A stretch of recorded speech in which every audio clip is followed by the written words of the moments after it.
The pontificate of Leo XIV is coming to life, and it does so with two strong and tense signals.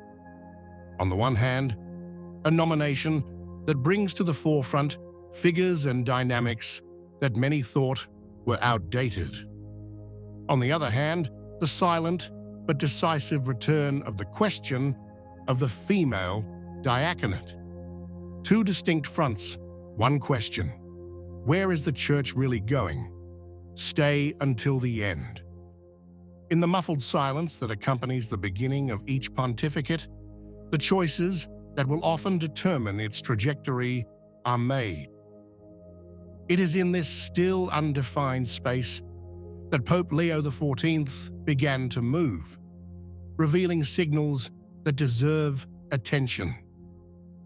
Among the first decisions taken, one in particular has attracted the interest and concern of the most attentive observers: the appointment of the new president of the Pontifical Academy for Life, not a secondary issue. There, in the beating heart of Vatican bioethics, much more than a line of thought is defined. Consciences are oriented, cultures are influenced, doctrinal turning points are marked. Monsignor Paglia, a figure already widely discussed, was succeeded by Monsignor Renzo Pegoraro, until then his close collaborator, a choice that, in form, respects administrative continuity, but that in substance opens up profound questions. Pegoraro is known for having expressed positions interpreted by many as distant from the traditional teaching of the Church on matters of morality and life. Openness to contraception in some circumstances, reflections on the role of biomedical technologies, and the disturbing insistence on a global dialogue in bioethics, which, while not openly denying Catholic principles, often seems to want to reinterpret them according to external logic.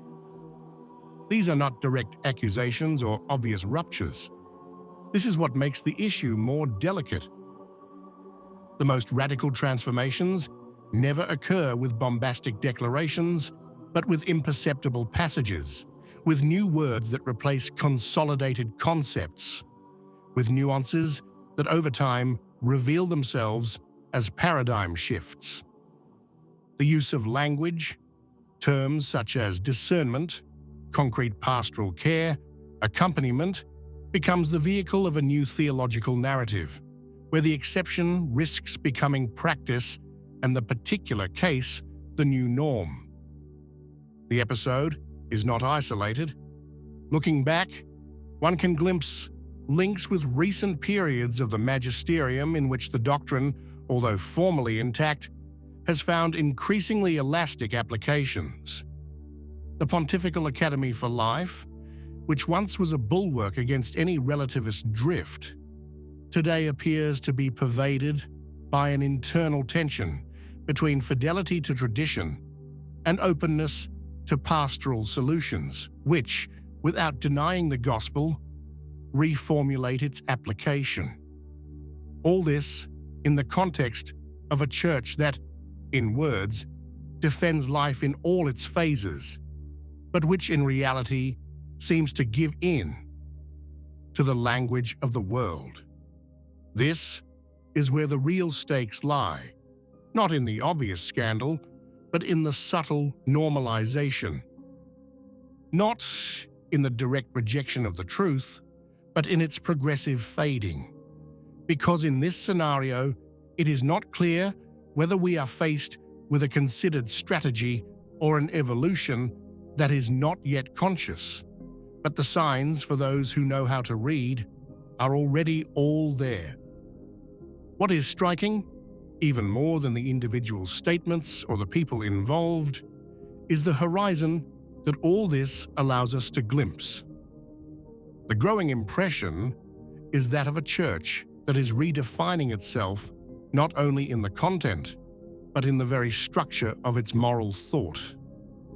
We speak more and more often of lived experience, as if revealed truth could be questioned on the basis of the subjective perception of the faithful.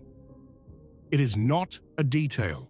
It is the substance of the modernism condemned by St. Pius VI, according to which faith does not derive from objective revelation, but from individual religious sentiment, from the evolution of collective consciousness.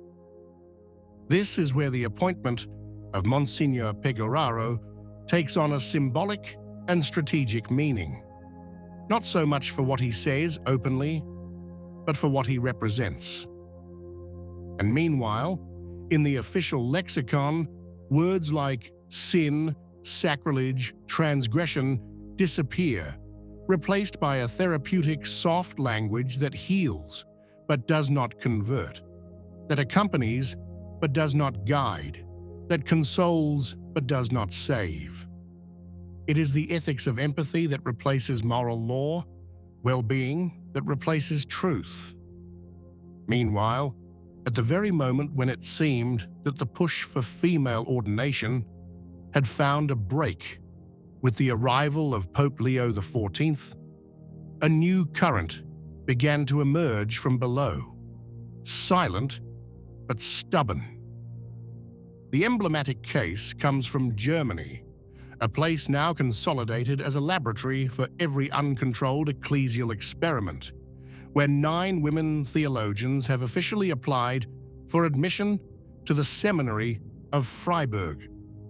Although canon law and church doctrine speak clearly, these candidates, with the verbal support of an auxiliary bishop, openly declare that they feel called to the priesthood, using language that betrays more an ideological tension than a true vocation.